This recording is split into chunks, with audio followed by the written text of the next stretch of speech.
9.2 से पहला क्वेश्चन है, 1 से 2001 तक विषम पूर्णांकों का योगफल हमें फाइंड करना है। तो सबसे पहले ये सुनिश्चित करें पहला पूर्णांक कौन सा होगा, अंतिम पूर्णांक कौन सा होगा।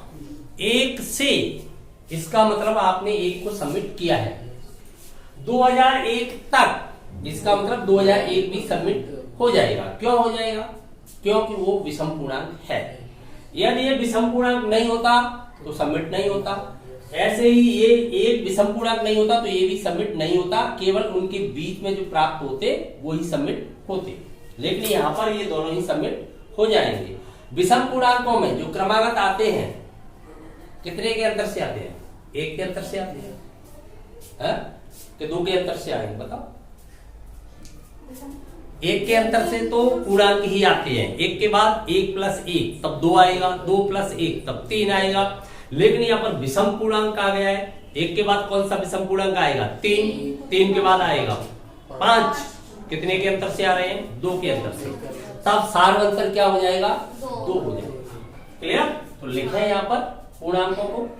तो विषम पूर्णांक में यहाँ पर लिख रहा हूं जो प्राप्त हो रहे हैं। विषम पूर्णांक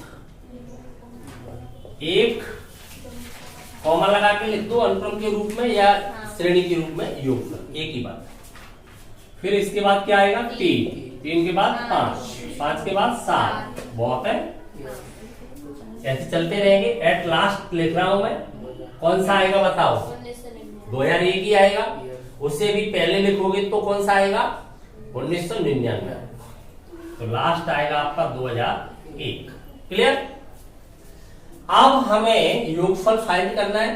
तो योगफल का फॉर्मूला लगाएंगे। हमारे पास 2 फॉर्मूले 2 रूपों में है। फॉर्मूला तो एक ही है, 2 रूपों में।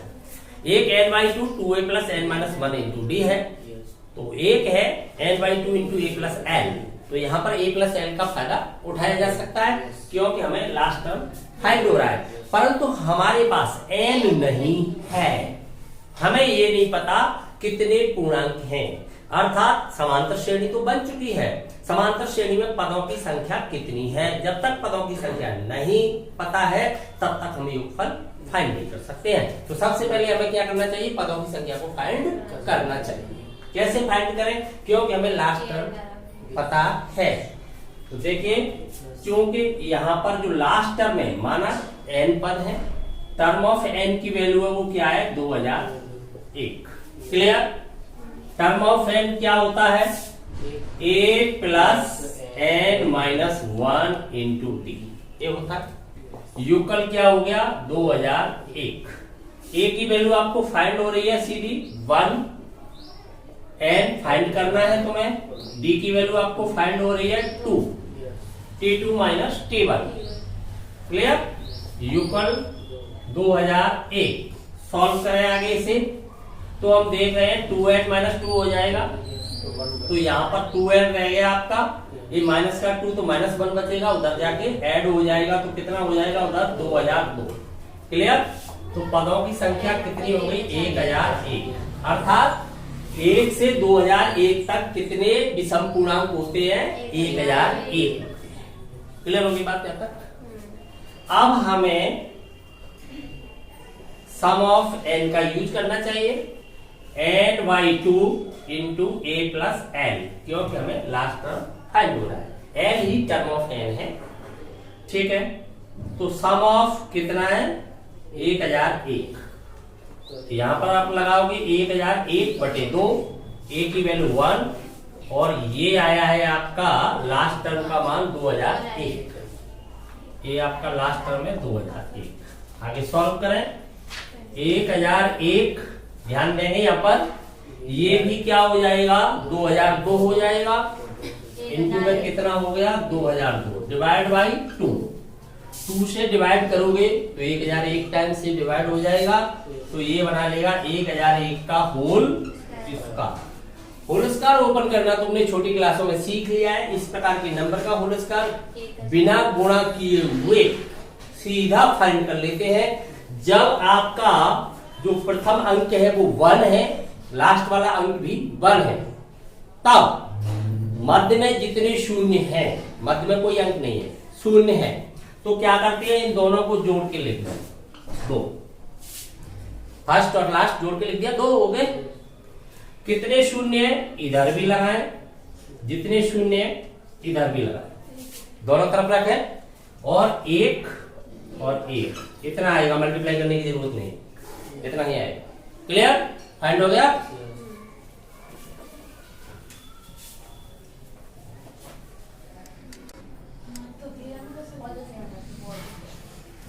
सेकंड क्वेश्चन है 100 तथा 1000 के मध्य 5 के गुणजों का योगफल हमें फाइंड करना है। 5 के गुणज वो होंगे जो 5 से डिवाइड हो जाएंगे। 5 से डिवाइड होने वाले नंबर का यूनिट डिजिट, इकाई अंक क्या होता है, 0 एवं 0 अथवा 5, दोनों एक साथ नहीं होंगे, 0 होगा अथवा 5 होगा।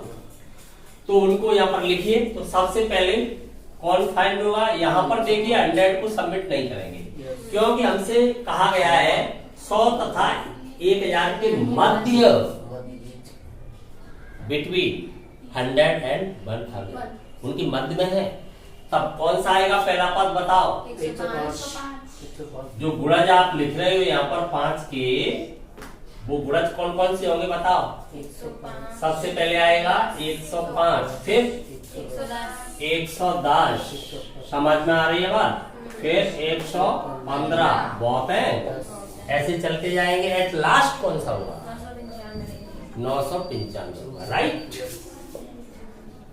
995, ये आपका फुल स्टॉप, ये होगा।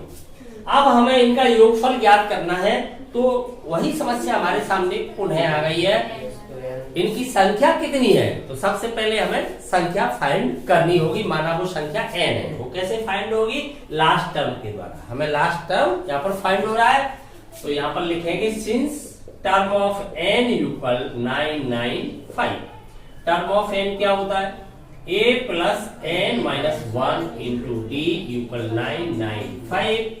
n प्लस a की वैल्यू क्या है यहाँ पर 105 प्लस n माइनस 1, d की वैल्यू क्या है 5, तो 5 होगी, इक्वल 995। n प्लस सॉल्व करें तो देखिए 5n माइनस का 5 यहाँ से लेफ्ट हो जाएगा, तो कितना बचेगा 100, यहाँ पर बचेगा 5n। क्लियर, और इधर 100 नेट क्या बचेगा पॉजिटिव, तो उधर जाके क्या हो जाएगा सब्ट्रैक्ट, तो कितना रह जाएगा फिर बताओ 895। क्लियर, अब 5 से डिवाइड करो तो n की वैल्यू कितनी आ जाएगी, 895 इज डिवाइड बाई 5, कितना हो गया, 5 से करोगे तो 1 कितना 3 39, कितने बार दोगे 7, अब कितना बचा 9 179। क्लियर, समझ में आ गई यहाँ तक बात। 179 आपके पदों की संख्या आ गई है। अब सूत्र लगा देंगे हम सम ऑफ n के लिए, a प्लस एल वाला यूज करें, लास्ट टर्म फाइंड है n by 2 a plus L. n कितना है 179 बाई 2, 105 प्लस 995।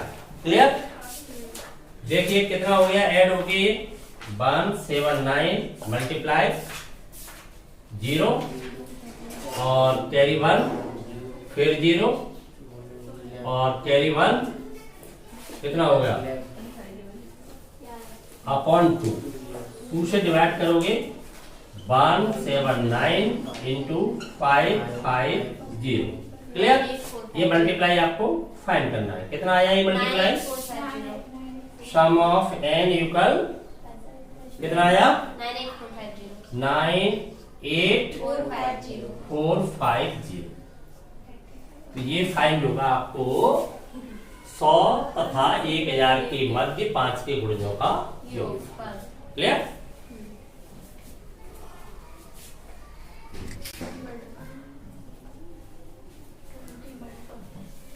क्वेश्चन नंबर 3, यहां पर हमें प्रथम पद दिया गया है, एक कंडीशन दी गई है। यहाँ पर क्या प्रतिबंध है, यहाँ पर प्रथम 5 पदों का योगफल अगले 5 पदों के योगफल का 1/4 है, 1/4 है। तो अर्थात अगले 5 पद कहां से शुरू होंगे? 6 से। 6 से कहां तक हो जाएंगे? 10 तक। उनके योगफल का क्या कर दिया? 1/4। तब फर्स्ट 5 टर्म्स के योगफल के युगल हो गए। समझ में आई ये बात? दिया गया है। तब हमें क्या दर्शाना है? सो दैट T20 जो 20वां पद है उसका मान होगा -1 से 12। तो सबसे पहले हम मान लेते हैं सारवंतर D है। मान लेते हैं सारवंतर D है। माना सार अंतर D है। क्लियर? प्रथम पद 1। तब लिखिए यहां पर जैसे दिया है वैसे लिखेंगे हम, क्योंकि हमें दिया है सिग्मा के युगल 1 to 5 टर्म ऑफ के। 1 से 5 पद मैंने संक्षिप्त रूप में लिख दिया, बात एक ही है। युगल 1/4 सिग्मा के युगल कहां से? 6 to 10 टर्म ऑफ के। समझ में आई ये बात? जैसे ये लिखा हुआ है मैंने यहाँ पर अलग अलग करके, इसी को मैंने संक्षिप्त में लिख लिया है। चाहो तो ऐसे लिख सकते हो, बात एक ही हुई। यानी सभी का योगफल सिग्मा यहाँ पर क्या बताएगा? योग। सिग्मा तो योग के लिए हो गया। के युगल 1 to 5 अर्थात मैं के का मान 1 से लगाऊंगा तो T1, फिर 2 कहां तक लगाऊंगा? 5 तक, तो ऊपर होके ये हो जाएगा। इसी प्रकार से मैंने के युगल 6 लगाया है यहाँ पर, तो जैसे 6 से शुरू करूंगा कहां तक? 10 तक। तो term of 6, term of 7 up to term of 10 1/4 term of के। मैंने के मान लिया, आर मान लिया, कुछ भी मान लिया। मानने को तो आप कुछ भी मान सकते हैं। आई मान लिया, आपने कुछ भी माना, तो आप यहाँ पर लिखोगे I equal 1 to term of आई। के माना है तो के। ये संक्षिप्त रूप है इसका। कभी कभी क्या है, डायरेक्ट हमें प्रतिबंध दे दिए जाते हैं, भाषा में नहीं कहा जाता, डायरेक्ट ऐसे कह दिया उसने, तो आप कैसे समझोगे क्वेश्चन को? समझ गए ना? तो सिग्मा या योग को बताएगा कहां से? 1 से 5। ओपन करोगे तो ये फाइल ऐसे, ये फाइल ऐसे, एक ही बात है। ये हमें दिया गया है। चलिए, आपके पास योगफल का जो फॉर्मूला है वो प्रारंभ से है, मध्य से नहीं है। तब आप यहां तो फॉर्मूला लगा सकते हैं, परंतु यहां फॉर्मूला नहीं लगा पाओगे। फॉर्मूला आपका प्रारंभ से है। जब आपको 6 से 10 तक योगफल फाइंड करना होगा तो 1 से 10 तक फाइंड करके 1 से 5 तक का लेफ्ट करना पड़ेगा। इससे बेटर ये है, छोटा क्वेश्चन है, आप सीधा ओपन ही कर दो। जब तक आप इतना कार्य करोगे उससे बेटर आप इसको अलग अलग लगा दो। छोटा क्वेश्चन है इसलिए। अगर एक बड़ा क्वेश्चन आ जाता, पदों की संख्या मैक्सिमम हो जाती है, अधिकतम हो जाती, तो हमें वही कार्य करना होता। यहाँ छोटा क्वेश्चन है इसलिए हम डायरेक्ट लगा सकते हैं। a plus T1 plus a plus D, अगला प्लस a प्लस 2D, इससे आगे a प्लस 3D, इससे आगे a प्लस 4D, ऐसे आएंगे। एट लास्ट आएगा a प्लस 5D। यूकल 1/4 चल ही रहा है। a प्लस कितना आएगा? 5 ही आएंगे, 5 ही है। ये तो यहां से शुरू होगा। 5D, a plus 6D, a plus 7, a plus 8, a plus 9 तक ही रहेगा। क्लियर? अब देखिए आप इसे सॉल्व करें, कितना a का मान कितना हो जाएगा? 5 पद है, 5 ही होगा, तो कितना a हो जाएगा आपका? 5a प्लस d का मान कितना हो जाएगा? d को ऐड करें तो d का मान कितना हो गया? 10। यूकल 1/4 चल ही रहा है आपका, a का मान तो उतना ही होगा 5a प्लस d का मान कितना हो जाएगा? 35d। क्लियर? देखिए यहाँ 4 मल्टीप्लाई करोगे कितना हो जाएगा? 20 प्लस यहाँ पर कितना हो जाएगा? 40। इधर आपका रहेगा 5a प्लस 35d। कन्फर्म? कितना रह गया आपके पास? 15a। 5 कम हो जाएंगे इधर आके, d कितना रह जाएगा? 5d equal 0। 5 0 में चला गया तो कितना बचेगा? d equal -3a। समझ में आई बात? d equal -3a। a की वैल्यू आपको फाइंड हो रही है, a की वैल्यू आप यहाँ पर पुट कर दीजिए तो d इक्वल कितना आ जाएगा? -3 इंटू 2 -6। आपके पास a आ गया है, d आ गया है। अब आप टर्म ऑफ 20 फाइंड कर सकते हैं। अब आप फॉर्मूला लगाइए टर्म ऑफ n। क्या होता है? a plus n minus 1 into D. तब टर्म ऑफ 20 क्या हो जाएगा? a का मान है 2 प्लस ये 20 माइनस 1, d का मान आया है आपका -6। सॉल्व करें इसे। 2 प्लस देखिए -19 रह गया तो 19 इंटू -6 कितना हो जाएगा? 19 माइनस का हो जाएगा, ये कितना हो जाएगा? 114। 19 छिक्के कितने होते हैं? 114। तो 2 कम हो गया तो माइनस का 112। समझ में आ गया? एक बार फिर ध्यान देंगे, यहां पर जो हमें कंडीशन मिल रही है उस कंडीशन का हमने यूज किया। हम चाहते तो यहां पर सीधा 2 पहले ही पुट कर सकते थे, ये भी कर सकते थे, नंबर आ जाता, डी में आ जाता, कोई बड़ी प्रॉब्लम नहीं है। अगर हमने ए रखा तो कोई दिक्कत नहीं है, लास्ट में ए कमांड डाल देंगे। इससे हम क्या फाइंड कर लेंगे? प्रतिबंध से। ए प्रतिबंध हमें क्यों दिया है? ए की समीकरण दिया है तो ए की राशि प्राप्त कर सकते हैं। वो एक अज्ञात राशि कौन सी है हमारे सामने? डी। जब तक डी नहीं होगा तब तक हम पद संख्या ज्ञात नहीं कर सकते हैं। तो ए का मान मिल रहा था, इस प्रतिबंध से हमने क्या प्राप्त कर लिया? डी। जब ए और डी दोनों प्राप्त हो गए, पद संख्या यहाँ पर प्राप्त है पहले से, 20वां पद हमें ज्ञात करना है। तो 20वां पद का मान क्या आ गया? -112। यही हमें प्रूव करना था। तीसरा क्वेश्चन है, किसी समांतर श्रेणी के प्रथम 5 पदों का योगफल उसके अगले 5 पदों के योगफल का 1/4 है। तब हमें 12वां पद ज्ञात करना है जिसका मान -112 है। क्लियर? यहां पर प्रथम पद हमें दिया गया है, हमें आवश्यकता है सार्व अंतर की। वो कैसे प्राप्त करेंगे? इस प्रतिबंध के द्वारा। तो n पदों के योगफल का फॉर्मूला आता है तुम्हें? क्या होता है एपी के लिए? बताइए। एपी के लिए sum of n by 2a plus n-1 into D. जब हमें अंतिम पद प्राप्त नहीं होता है तब इस रूप में यूज करते हैं। ठीक है, अब जो प्रतिबंध दिया है उसका प्रयोग करें। क्या प्रतिबंध है आपके पास? प्रथम 5 पदों का योगफल। प्रथम पद आपने ए माना हुआ है, लगाइए फॉर्मूला यहाँ पर 5/2। क्यों? पदों की संख्या तो 5 ही है ना।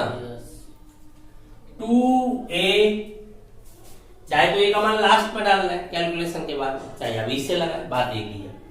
2a प्लस n-1, n का मान तो 5,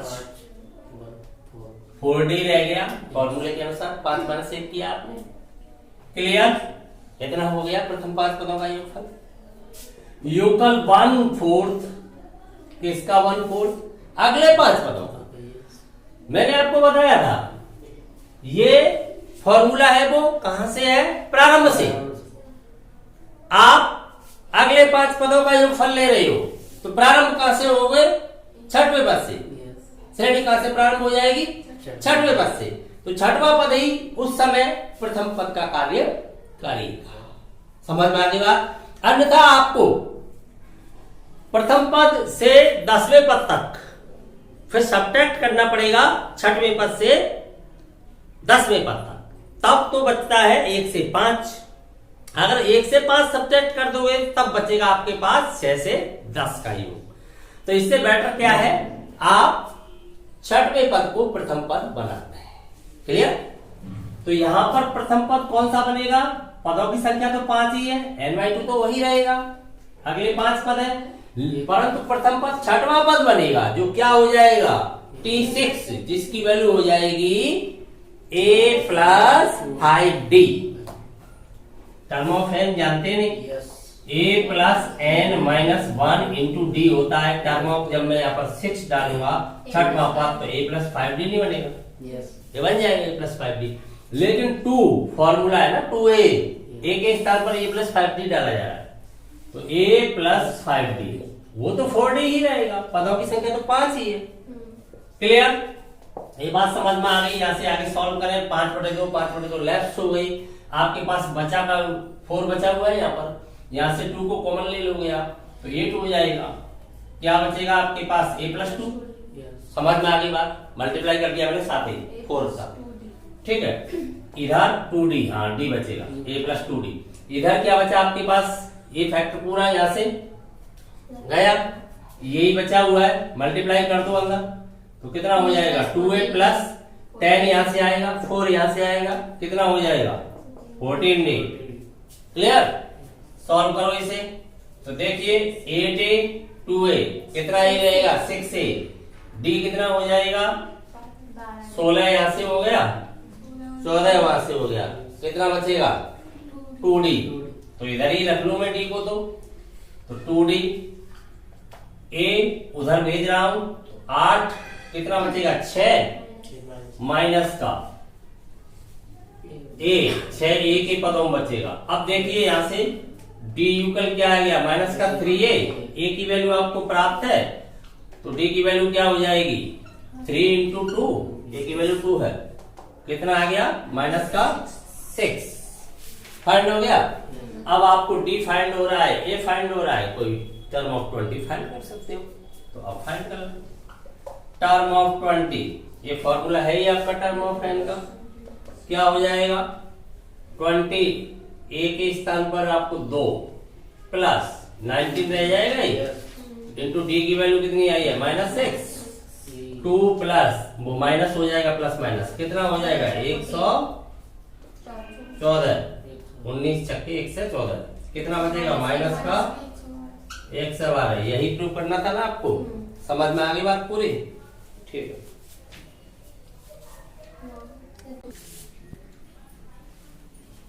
पांचवा क्वेश्चन, p पदों का योगफल 1/q, q पदों का योगफल 1/p, तो हमें सिद्ध करना है pq पदों का योगफल हाफ pq प्लस 1 है। योगफल के फॉर्मूले में प्रथम पद चाहिए, सार्वत्र चाहिए, पदों की संख्या ध्यान दी गई है, कितनी है pq, तो हमें सबसे पहले a और d दोनों को ज्ञात कर लेना चाहिए। दो इक्वेशन फाइंड हो रहे हैं, दो राशियां ज्ञात करनी है, आसानी से ज्ञात हो जाएंगी। तो मान लेते हैं प्रथम पद को a, सार्वत्र को d। सबसे पहले लेट प्रथम पद वो सार्वत्र क्रमशः a और d है। क्लियर, तब जैसे प्रश्न कह रहा है टीपी, क्या कह रहा है 1/p, वास्तव में टीपी होता क्या है पीवा पद a plus p minus 1 into D N minus 1 into D, p minus 1 into D, यही तो होगा। इसकी वैल्यू क्या मिल रही है आपको 1/q, इक्वेशन फर्स्ट, तथा टर्म ऑफ q, q में पद का मान क्या है आपका 1/p। चलिए a plus q minus 1 into D equal 1/p, equation second. अब दोनों इक्वेशन सॉल्व करके a और d फाइंड करें, उसके बाद सम ऑफ pq फाइंड हो जाए। दोनों को सॉल्व करते हैं। नाउ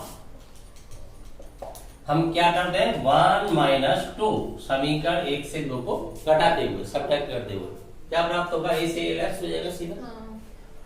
यहाँ d मैंने कॉमन ले लिया, बाद में भी तो लेना है, d को सीधा मैं कॉमन ले रहा हूँ, क्या बचेगा मेरे पास, थोड़े से इंटेलिजेंट हो जाओगे तो p माइनस q बचेगा, सीधा लिख दूंगा। इंटेलिजेंट नहीं हो पाओगे तो बाद में -1 a प्लस 1 हो जाएगा घटाने पर, तो लेफ्ट होगा। इंटेलिजेंट हो गए तो P माइनस क्यू डी मैंने कॉमन ले लिया, 1 तो लेफ्ट हो जाएगा ना, +1 हो जाएगा। ठीक है, यूकल थोड़े से इंटेलिजेंट हो जाओगे तो सीधा लिख दूंगा, हो जाओगे तो हो जाओ। 1 upon Q minus 1 upon P, यही तो लिखना है आपको, तो एलसीएम ले लो, पी क्यू आएगा, आएगा कि नहीं आएगा, आगे भी तो लोगे, अभी ले लो तो पी क्यू एलसीएम आएगा, क्या बचेगा तब बता सकते हो, P माइनस क्यू बचेगा, 1 upon Q minus 1 upon P है, क्यू वाला फैक्टर P टाइम्स काट के ऊपर P जाएगा, समझ में आ गया इतना। आगे सॉल्व कर देता हूं इसे, यही पूछ रहे थे ना, एम्प्लाइज से हम कहां बढ़ सकते हैं, जहां जगह खाली मिले वहीं बढ़ सकते हैं। ठीक है, इक्वेशन फॉरवर्ड होता है एम्प्लाइज से। अब देखिए P माइनस क्यू सीधा लेफ्ट, तो डी इक्वल क्या फाइंड हुआ, 1 अपॉन, कोई शक, ठीक है, हो जाने तो फाइंड। अब हमें ए चाहिए, किसी भी इक्वेशन का प्रयोग किया जा सकता है, फर्स्ट का या सेकंड का, ये वैल्यू वहां पर रिप्लेस कर दीजिए, दूसरी अपने आप आ जाएगी। इसे कौन सा मेथड कहते हैं, एलिमिनेशन मेथड, विलोपन विधि, एक विलुप्त तो हो जाएगा, तो लगा दीजिए 1 से, चलो 1 से लेते हैं, तो 1 में अप्लाई कर दिया हमने किसका मान, डी का मान, तो क्या बचेगा, a plus P minus 1 into 1 upon P Q, D की वैल्यू लगा रहा हूं ना, यू कल चल रहा है 1 अपॉन क्यू, इसे मैं सॉल्व कर रहा हूं, तो थोड़ा सा इंटेलिजेंट होके सॉल्व करें। कैसे, यहां पर मल्टीप्लाई करोगे तो क्या बचेगा, 1 अपॉन क्यू, क्यों P लेफ्ट होगा, यहां करोगे तो माइनस का 1 upon P Q, 1 upon Q cut, उधर ट्रांसफर किया तो ए इक्वल क्या मिल गया, 1 अपॉन पी क्यू। समझ में आ गई पूरी बात, क्यों, क्या 10th में ही बने रहना चाहते हो, 11th वाला नहीं चाहते, आपकी प्रोसेसिंग नहीं बदली तो कैसा 11th, कैसा स्पेशल मैथ है, फिर तो आप मैथ के स्टूडेंट ही नहीं हो, प्रोसेसिंग भी बदलनी पड़ेगी, तो आप सीधा डिसीजन नहीं ले पा रहे, यहाँ से अगर अलग अलग डिवाइड करोगे 1 अपॉन क्यू से लेफ्ट हो जाएगा सीधा, फिर तो आपको बहुत स्टेप हो जाएंगे, मतलब क्या रहेगा, वो 10th का बच्चा भी उतने स्टेप बनाएगा, आप भी बनाओगे, आप विशेषज्ञ कैसे बने जाओगे मैथमेटिक्स के, क्लियर, ठीक है। अब चलिए आगे बढ़ते हैं, अब हमें क्या करना है, सम ऑफ पी क्यू, तो क्योंकि हम जानते हैं सम ऑफ एन क्या होता है, n/2, जब हमें a और d दोनों फाइंड है, लास्ट टर्म फाइंड है, तब तो हम यूज कर देते हैं a प्लस एल, यह फाइंड नहीं है, n/2 2a plus n minus 1 into D, लगाइए मान, एम्प्लाइज, ये दे दिया एम्प्लाइज, मुझे जगह खाली है मिल रही है, तो दे दिया एम्प्लाइज, नहीं तो यहां आ जाता। अब sum of n, n means pq, पदों की संख्या pq है, तो pq, एम्प्लाइज का अर्थ होता है तात्पर्य है, आशय है, मैं आगे बढ़ता हूं, ठीक है, वन वे इम्प्लीकेशन होता है ये, और जब इफ एंड ओनली इफ लगता है तब टू वे इम्प्लीकेशन, ठीक है, वैल्यू लगाए, n मींस pq है, pq/2, ये q है, सिग्मा जैसा तो नहीं दिखता है तुम्हें, फास्ट जल्दी में ऐसा बन जाता है, छूट जाती है, जब कोई दिक्कत नहीं, तुम्हें समझ में आ रहा है, ठीक है।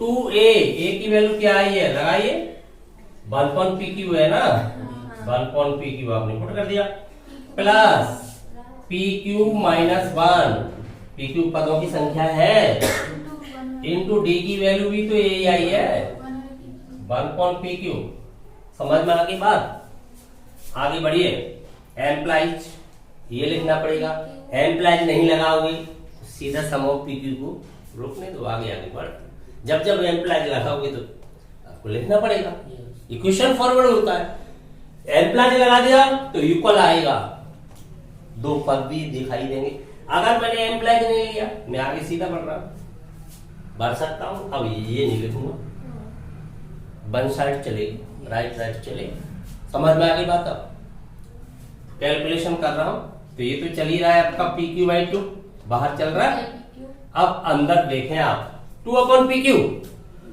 ये यहां से माइनस का 1 अपॉन pq, मल्टीप्लाई करने पर 1 अपॉन pq रह जाएगा, केवल यहां से 1 रह जाएगा, pq कट pq 1, तो अपने पास टोटल रहेगा क्या, वही लिखूंगा ना मैं, एक तो रहेगा 1 फॉर पी क्यू और एक रहेगा +1। ये बात समझ में आ गई? अरे यहाँ से 1 रहेगा, पूरा का पूरा लेफ्ट हो जाएगा 1 टाइम्स। अब इसे आगे सॉल्व करो तो पी क्यू एलसीएम लोगे आप नीचे, तो पी क्यू कट एलसीएम लेने के बाद पहले नहीं, तो क्या बचेगा आपके पास? Half P Q +1। समझ में आ गई पूरी बात? कन्फर्म। यही प्रूव करना था, हेंस प्रूव। आगे हम लिख सकते हैं सीधा, आता है sum of P Q equal half P Q +1। यही हमें प्रूव करना था ना, हेंस प्रूव। विशेषज्ञ वो होता है जिसमें कोई विशेष बात होनी चाहिए, विशेष तरीका उसका होना चाहिए। है? आई विशेषज्ञ है आंखों का डॉक्टर। आंखों के डॉक्टर के पास जाओगे, आंखों में दर्द हो रहा है तो जल्दी कंट्रोल कर देगा, कम दवा से काम, उसी दवा को देगा ना, मेन दवा को। अगर आप दूसरे डॉक्टर के पास चले जाते हो, कोशिश करेगा ये वाली दवा यूज कर लो, ये वाली दवा, ऑप्शन रहेंगे ना उसके पास, शायद इससे हो जाए। उसके पास कोई शायद की गुंजाइश नहीं है, कंफर्म उसी दवा को देगा। तो ऐसे ही आप मैथ के स्टूडेंट हो, आपके पास कोई शायद की गुंजाइश नहीं होनी चाहिए, तो इस तक बदलना होगा, कैलकुलेशन को फास्ट करना होगा, सीधा डिसीजन लें, अन्यथा क्वेश्चन बहुत बड़े हो जाएंगे। समझ में आ गया पूरी तरह से? ठीक है। छठवां क्वेश्चन, किसी समांतर श्रेणी 25, 22, 19 इस प्रकार से उसके पद है। कुछ पदों का योगफल 1 से 16 है, माना वो कुछ पद n है, ठीक है। तब हमें अंतिम पद का मान ज्ञात करना है। अंतिम पद का मान तो तब ज्ञात किया जाए जब पद संख्या तो पता हो। अंतिम पद की संख्या क्या है, तो सबसे पहले क्या ज्ञात करें? पद संख्या ज्ञात करें। क्लियर?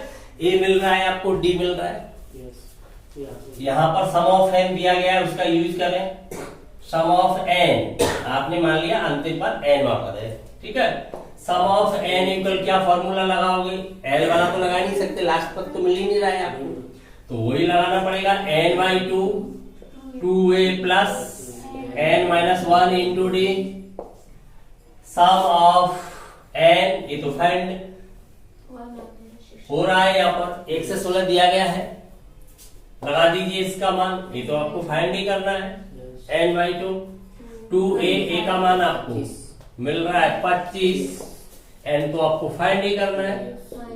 d का मान यहाँ से घटाओगे तो कितना आएगा? 22 से 25, t2 से t1 ऐसे घटाओ, माइनस का 3। क्लियर? इसे सॉल्व करके n का मान फाइंड कीजिए।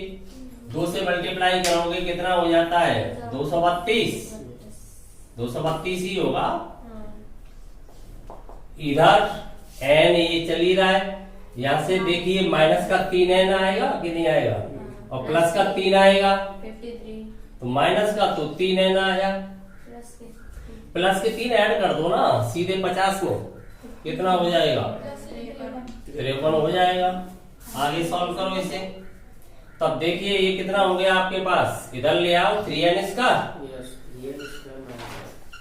माइनस का हो जाएगा 53n। समझ में आ गई बात? प्लस का 232 है ये आपके पास, इधर इक्वल क्या रह जाएगा? 0। क्वाड्रेटिक इक्वेशन द्विघात समीकरण बना कि नहीं बना? तो x के नजरिए से देखें, n को सॉल्व करें, फैक्टर हो जाए तो फैक्टर करें, सीधाचार्य सूत्र का प्रयोग करें, जो भी करें, कई विधियां हैं आपके पास। तो क्या हो रहे हैं इसके फैक्टर देखते हैं। 53 होना चाहिए, दोनों माइनस की होनी चाहिए, प्लस है ना, तो इसके फैक्टर क्या हो जाएंगे? फैक्टर ऐसे कर लें सीधे, ये तो आपका 3 है, इसके फैक्टर करें, 2 से डिवाइड हो ही रहा है, 2 से हो जाएगा तब 1 से 16 आएगा, 1 से 16 फिर 2 से हो रहा है, 1 से 16 2 से होगा तब आएगा आपका 58 आएगा, 58 आएगा।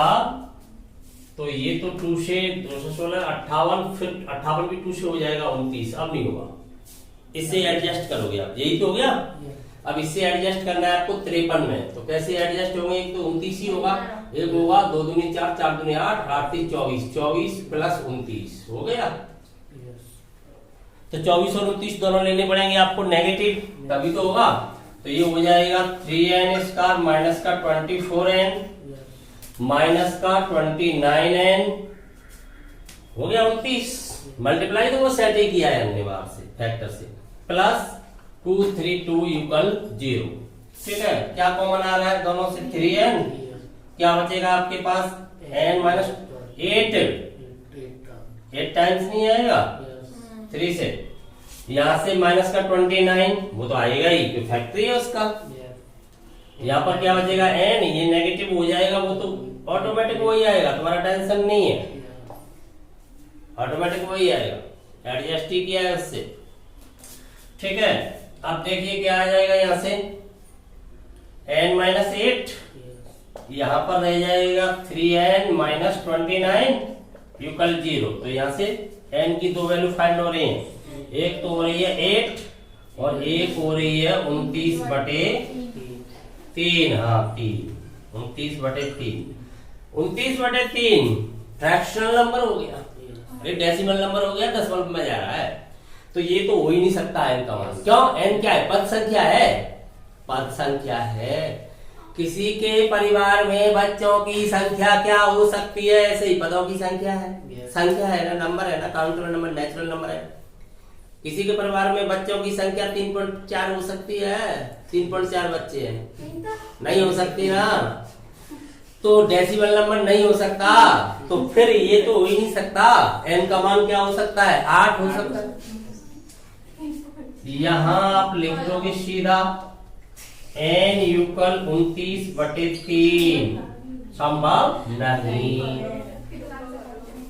ये तो संभव ही नहीं है। तब n का मान क्या हो गया? 8। 8वां पद ही अंतिम पद है, तो 8वां पद ज्ञात कर दीजिए, अंतिम पद ज्ञात करने को कहा गया। अब टर्म ऑफ 8 क्या होता है? टर्म ऑफ n का फॉर्मूला जानते हो इसी के लिए, a plus n minus 1 into d। लगाइए, a का मान क्या है? 25 प्लस 7 हो जाएगा, d का मान क्या है? -3। सॉल्व करेंगे तो क्या आ जाएगा? देखिए माइनस का 21, 4 ही रह गया, अतः अंतिम पद 4 है। 8वां पद ही तो है, अंतिम पद का मान 4 है। समझ में आया? 7वां क्वेश्चन, यहां हमें n पदों का योगफल फाइंड करना है, जबकि हमें केवा पद दिया गया है। n पदों का योगफल ज्ञात करने के लिए हमें प्रथम पद सार्वंतर दोनों चाहिए, अथवा प्रथम पद और अंतिम पद चाहिए। हमें केवल यहाँ पर केवा पद मिल रहा है, केवा पद से हम प्रथम पद को फाइंड सीधा कर लेंगे, के स्थान पर क्या लगा देंगे? 1, तो टी बना जाए। अब हम सार्वंतर फाइंड कैसे करेंगे? T2 फाइंड हो जाएगा, दूसरा पद T2 से T1 सब्ट्रैक्ट कर देंगे, डी आ जाएगा। समझ में आ गई पूरी बात? तो देखिए T1 लगाइए 1, कितना हो गया? 5 + 1 6, यही तो आपका A है प्रथम पद। अब आपको D चाहिए ना, तो T2 फाइंड कर लो पहले। 2 लगाइए, कितना हो जाएगा? 5 × 2 + 1 11। ठीक है, अब D चाहिए तो D क्या होना चाहिए? टर्म 2 टर्म 1, सब्ट्रैक्ट कर दो इसे, तो कितना हो गया? 11 - 6 5। अब आपको सम ऑफ n फाइंड हो जाएगा। Formula n/2 2a + n - 1 × d। लगा दो वैल्यू, n तो n ही रहेगा, व्यापक है। a की वैल्यू आपकी क्या आ रही है? 6, ये तो आपका n - 1 ही है। d की वैल्यू क्या आ रही है आपकी? 5। सॉल्व करो इसे आगे, n/2, देखिए यहाँ पर क्या रह गया? 12, 5 कम हो गए 7, 5n, तो 5n + 7 ही रह गया, यही हो गया आंसर। समझ में आ गई बात पूरी? ठीक। 8वां क्वेश्चन, यहाँ पर n पदों का योगफल दिया गया है, तब हमें सार्वंतर ज्ञात करना है। तो देखिए पहला पद क्या हुआ? S1। क्यों? एक पद को जोड़ोगे तो वही तो है, एक पद को आप जोड़ोगे तो वही तो है, तो S1 ही T1 हो जाएगा। तो सीधा फाइंड हो जाएगा आपको पहला पद का मान। क्या फाइंड हो जाएगा बताओ? P plus Q, right. अब तुम्हें क्या चाहिए? D चाहिए, तो इसके लिए तुम्हें T2 चाहिए, T2। दूसरा पद चाहिए, उससे पहला पद घटाओगे। तो एक बार यह समझ लो, आप T2 फाइंड करोगे तो आप कैसे फाइंड करोगे टर्म ऑफ 2 को? टर्म ऑफ 2 होता क्या है? T2 plus T1 minus T1। क्या यही होता है T2? यही होता है, यही होता है। तो बताइए क्या यहाँ से यहाँ तक का जोड़ यही S2 है? दो पदों का योग, क्या यही S1 है? तो आपको सीधा T2 के लिए S2 माइनस S1 कर देना चाहिए, तो T2 आएगा। लेकिन अब आपको D चाहिए, तो D के लिए आप क्या करोगे? T2 माइनस T1 करोगे। अब आपके पास T2 का मान क्या आ रहा है? S2 माइनस S1, और इसका मान T1 का मान क्या है? S1। लगाइए यहाँ पर S2 minus S1 minus S1, तो सीधा क्या आ गया? S2 minus 2S1। डबल उसी को तो घटाओगे पुनः, आप T2 से दोबारा T1 ही घटाओगे, अर्थात S1 ही घटाओगे। तो 2S1 एक साथ डबल घटा दो। समझ में आ गई पूरी कहानी? तो सीधा फाइंड करना है D, तो सीधा D इक्वल हो जाएगा आपका S2 माइनस 2S1। इसके लिए आपको S2 को फाइंड करना होगा। लगाइए यहाँ पर दो लगाएंगे तभी क्या हो जाएगा? N का मान 2 लगा रहे हो ना, तो लगाओ 2P प्लस 4Q, ये हो गया S2 माइनस 2S1। तो पहले ही फाइंड करके रख दिया है आपने, P प्लस Q। सीधा फाइंड होगा। क्या फाइंड रहेगा? 2P से 2P लेफ्ट हो गया, 2Q रहेगा। समझ में आ गई बात? आपको सीधा बता दें, कोई रेस्ट नहीं छुपाते हुए बता देता हूं, ध्यान दीजिए। किसी भी एपी के लिए जो आपका टर्म ऑफ n होता है वो हमेशा इस रूप का व्यंजक होता है, रैखिक एक घाती है। जैसे मान लीजिए Pn प्लस Q इस रूप का होता है। आपने देखा भी है, यही तो आता है A प्लस ND, ऐसे ही रहता है 4D, तो इस रूप का होता है A प्लस ND। मैंने यहाँ पर PQ मान लिया, इस रूप का व्यंजक मिलेगा आपको। PQ यहाँ पर अचर है। सम ऑफ n होता है वो इस रूप का होता है। चलो भले P के लिए माना है उसने, Q के लिए माना है, ऐसा मैं मान लेता हूँ। Pn, चलो उसी में मान लेता हूँ, Pn स्क्वायर प्लस Q, इससे कोई फर्क नहीं पड़ रहा है। PQ तो अच्छा रहे, तो कोई भी कहीं भी से पढ़ो। एक द्विघात होता है प्लस एक घात n, ये इस रूप का होता है, रैखिक है, ये द्विघात है, हमेशा इसी रूप के होते हैं। क्लियर? तो इनसे सीधा आप D फाइंड करना चाहोगे, तो ये तो आपको पता है D यही है। इससे तो A प्लस एन डी, पहला पद A मिल जाएगा। तो इससे सीधा D होता है आपका 2P, n स्क्वायर का गुणांक का दोगुना, n स्क्वायर के गुणांक का दोगुना। सीधा इसको लिख सकते हैं हम n स्क्वायर के गुणांक का दोगुना। अब मैंने n स्क्वायर का गुणांक का दोगुना लिखा, आप n स्क्वायर के गुणांक का दोगुना लिखिए, तो क्या आएगा बताओ? इसीलिए तो मैंने इसे बदल के लिखा है कि भ्रम नहीं हो जाए। n स्क्वायर के गुणांक का दोगुना से मतलब है, लिखिए डायरेक्ट। सीधा आप कॉम्पिटिशन में कहीं बैठे हो तो ये करने की, नाटक करने की जरूरत ही नहीं है। सीधा आपको पता है कि द्विघात व्यंजक होता है एपी के लिए सम ऑफ n, तो n स्क्वायर के गुणांक का दोगुना ही d होता है। सीधा फंड में कन्फर्म। ये आपकी विशेष जानकारी के लिए क्वेश्चन आपका यहाँ हो जाता है। ठीक, नवा क्वेश्चन। किसी एपी के n पदों, एक अन्य एपी के n पदों की संख्या समान है। एक को मैंने योगफल को s से माना है, तो दूसरे को s डैश से मान लिया। दो है ना एपी, यहाँ पर पदों की संख्या समान है, उनका अनुपात है जो दिया गया है, तो हमें उनके 18वें पदों में अनुपात ज्ञात करना है। समझ में आ गया क्वेश्चन? एक श्रेणी को मैंने किससे माना है? S, तो दूसरी S डैश मान लिया। जैसे डाटा मिल रहे हैं वैसे यूज करें, सम ऑफ एन का फॉर्मूला आपको क्या होता है, बल्कि याद करते हैं अपन, बताओ लगाओ, N by two 2a plus n minus 1 into D upon S dash, दूसरी श्रेणी है तो प्रथम पद भी अलग रहा होगा, सार्वंतर भी अलग रहा होगा, तो अलग ही मानना होगा आपको। इसका आपने स्मॉल से मान लिया तो उसका कैपिटल या डैश से मान लिया, ये तो अपनी इच्छा है ना, बताओ डैश से मान लिया कैपिटल से मान लो, कैपिटल से। एन तो एन ही है, पदों की संख्या तो समान है ना, एन थोड़ी बदलोगे, एन तो एन ही है। प्रथम पद आपने कैपिटल से मान लिया, एन माइनस 1 या कैपिटल डी हो गया, समझ में आ गई बात। एस डैश के लिए आपने कैपिटल यूज किया, यूकल जो दिया है वो लिखो 5n plus 4 is divide by 9n plus 6। आगे बढ़ते हैं, n by 2 left, n by 2 सीधा लेफ्ट हो गया। आप देख रहे हैं तुम्हारे पास बच रहा है 2a plus n minus 1 into D, यही तो बच रहा है 2a plus n minus 1 D, नीचे रह जाता है 2a plus n minus 1 into D. Equal चल रहा है आपका 5n plus 4 is divide by 9n plus 6 implies. यहां से मैं 2 कॉमन लेके लेफ्ट कर देता हूं या ऊपर नीचे 2 से डिवाइड, कुछ भी समझे जैसे आप समझते हो।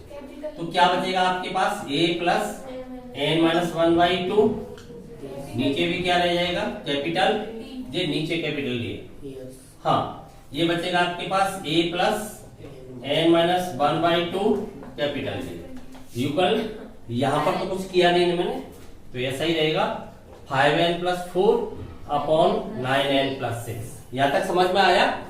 अब आप बताइए टर्म ऑफ एन एपी के लिए क्या होता है, टर्म ऑफ एन का फॉर्मूला क्या होता है, a plus n minus 1 into D, यही होता है ना।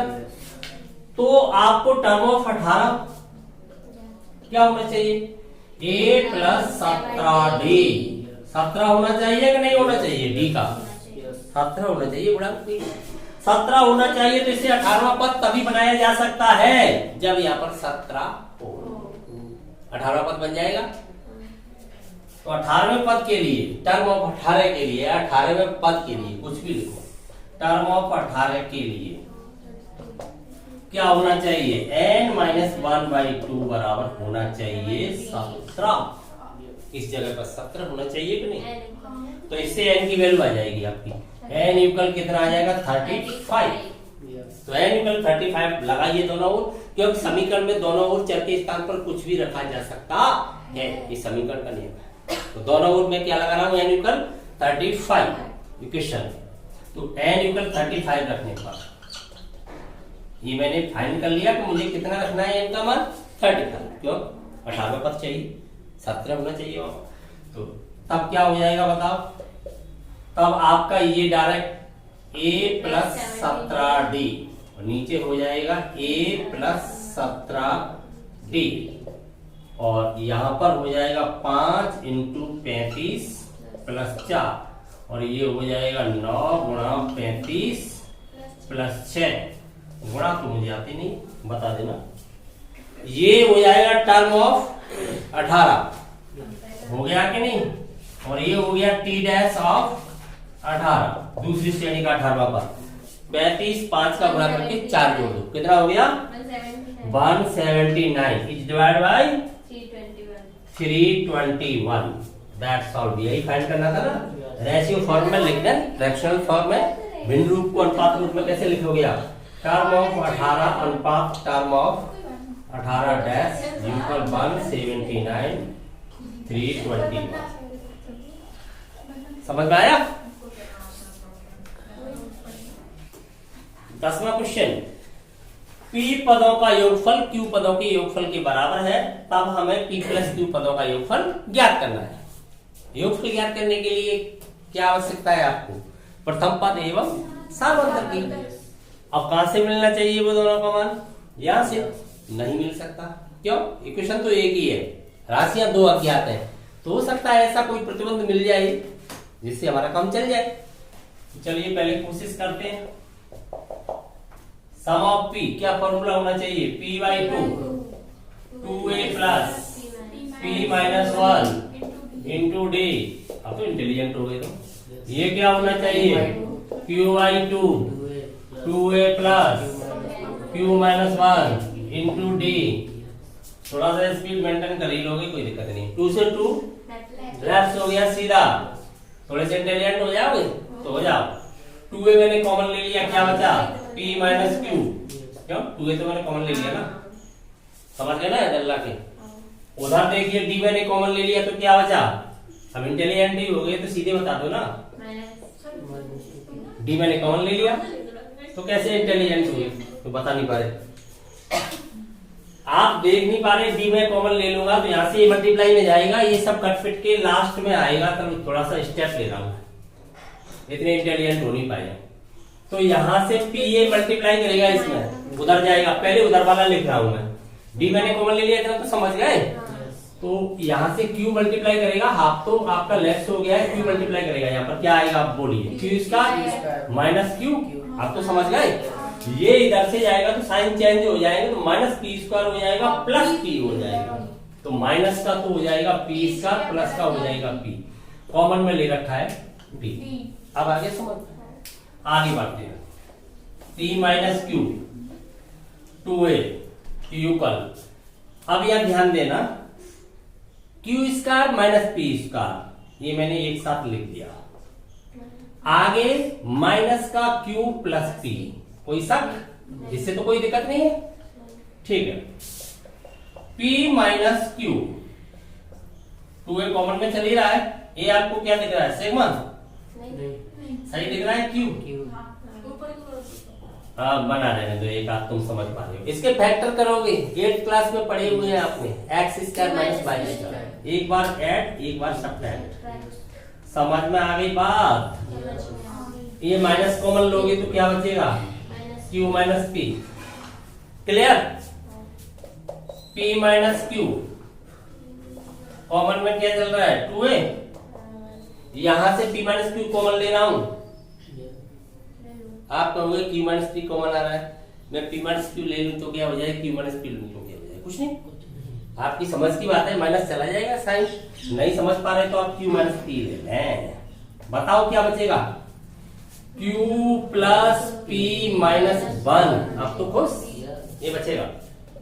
अब मैं यहाँ से यहाँ सीधा लेफ्ट कर दूं तो माइनस, जानते हो इतना, अच्छा जानते हो तो अच्छी बात है। तो 2A या कॉमन ले लूं, फिर क्या पता तुम डर जाओ बाद में, मैं माइनस या कॉमन ले लेता हूं।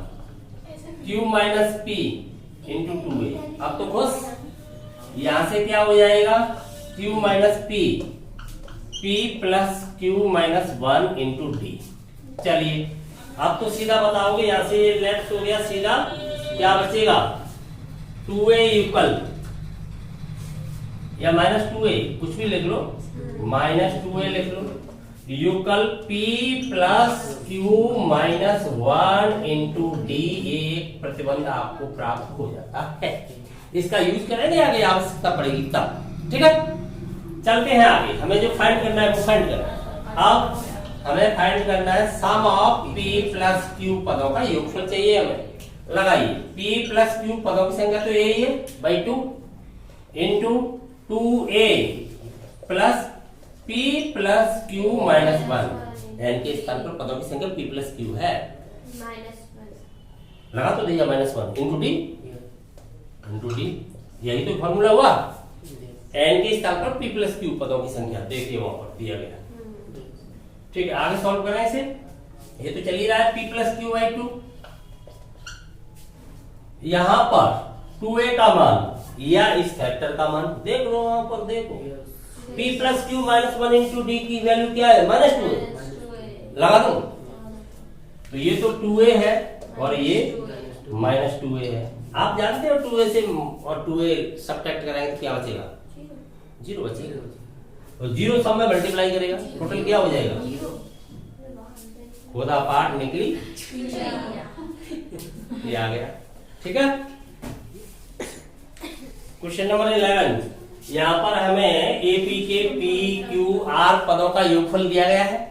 तब हमें इस फैक्टर की वैल्यू क्या प्रूव करनी है, 0 करते हैं। सम ऑफ P क्या फॉर्मूला होता है सम ऑफ पी के लिए?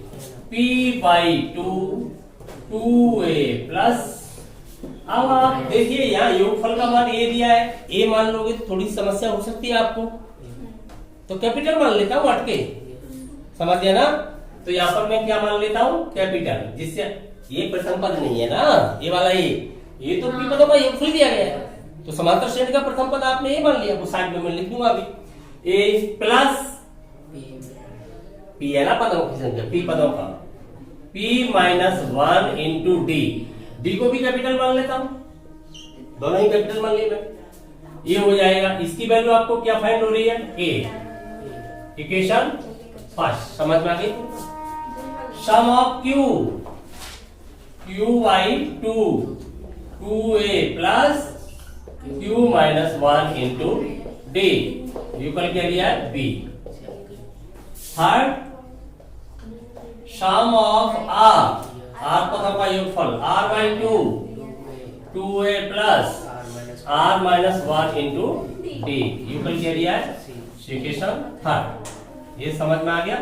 यहाँ पर हमने ऐसा मान रखा है, प्रथम पद जो AP का है वो हमने माना है कैपिटल ए, एवं सार्वंतर जो हमने माना है कैपिटल बी। क्लियर?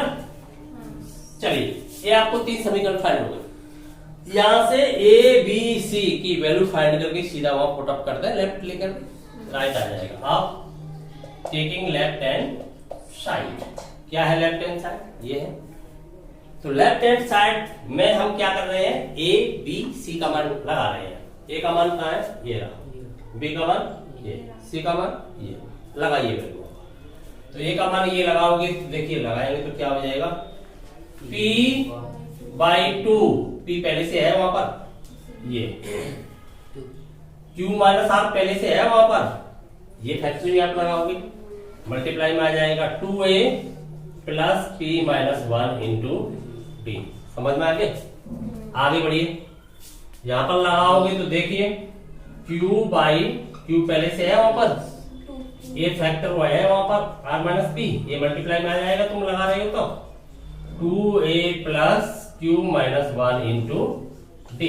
ठीक इसी प्रकार से अगला स्टेप यहाँ लिख दूं, तो ये r/2r है वहां, ये आपका p-q और ये फैक्टर मल्टीप्लाई में आ जाएगा, कौन सा? ये रहा आपका 2a plus r-1 into D. सबको इकट्ठा करें, थोड़े से इंटेलिजेंट हो जाओ, हो गए। P लेफ्ट हो गया ये वाला, इसी प्रकार से Q, इसी प्रकार से R, सीधा हाफ बचा, यहाँ पर मल्टीप्लाई में जाएगा 2a, यहाँ पर भी 2a, यहाँ पर भी 2a, तो हाफ फिनिश। 2a वाले में मल्टीप्लाई में जाएगा, ये पूरा फैक्टर यहाँ मल्टीप्लाई जाएगा, ये पूरा फैक्टर यहाँ मल्टीप्लाई करेगा, ऐसे जो मल्टीप्लाई होंगे तो यहाँ मल्टीप्लाई होगा तब 2a सब में आएगा, मैंने कॉमन ले लिया, कॉमन ले लिया, 2 से 2 लेफ्ट, 3 से p लेफ्ट हो गया, तो क्या बचा है वही तो लिखूंगा मैं, तो ये तो मैंने कॉमन ही ले लिया, तो यहाँ पर बचेगा q-r, ये कॉमन में रहेगा, इधर लिख दो, ये डर लग रहा है, नहीं तो उधर लिख दो, कहीं भी लिख दो, यहाँ लिख दो तो क्या हो जाएगा, एक ही बात, q-r। अगले स्टेप में क्या बचेगा? r-p, तो प्लस क्या बचेगा? r-p प्लस अगले स्टेप में p-q। ये बात समझ में आ गई आपको? क्लियर? प्लस अगले स्टेप में जाइए, ये पूरा फैक्टर है वो यहाँ मल्टीप्लाई करेगा, यहाँ मल्टीप्लाई करेगा तो यहाँ तो 2 लेफ्ट कर दिया था, 2 को यहाँ तो नहीं करेगा, तो d/2 मैंने कॉमन में रख लिया, क्यों? p तो यही लेफ्ट हो गया है, d/2 ही तो रहेगा, तो d/2 हर जगह रहेगा, तो d/2 को मैंने रख लिया कॉमन में, बचा हुआ मैं लिखूंगा, तो बचा हुआ क्या है आप ध्यान से समझेंगे, ये तो लेफ्ट से हो गया, ये मल्टीप्लाई करेगा केवल इससे, ये और ये मल्टीप्लाई करेंगे, तो मल्टीप्लाई अभी कर दूं या वहां रखने की बात करोगे वाली बात, जैसा आप समझो, जो आपकी क्षमता में आए यहाँ कर लेना, यही तो बचेगा। ऐसे ही अगले स्टेप में क्या बचेगा आपके पास? r-p q-1, अगले स्टेप में आपके पास बचेगा p-q r-1, ये बचेगा आपके पास, यही तो बचा। आगे सॉल्व करें, 0 क्यों? आर से आ गया फिर नेगेटिव पॉजिटिव इक्वल हुए। प्लस मैं चाहूं तो यह भी कर देता हूं इंटू 0। देखना चाहते हो तो मल्टीप्लाई करना होगा। देख लेते हैं, एक स्टेप ले लेते हैं। हमने देख लिया। डर लग रहा है, करो। सर हमें तो पता है कि 0 है, 0 लिख देते हैं। ये 0 ही आएगा सब, हाँ। सब्ट्रैक्ट हो जाएंगे आपस में मल्टीप्लाई करने के बाद। तो into 0 equal 0, hence proved. Clear?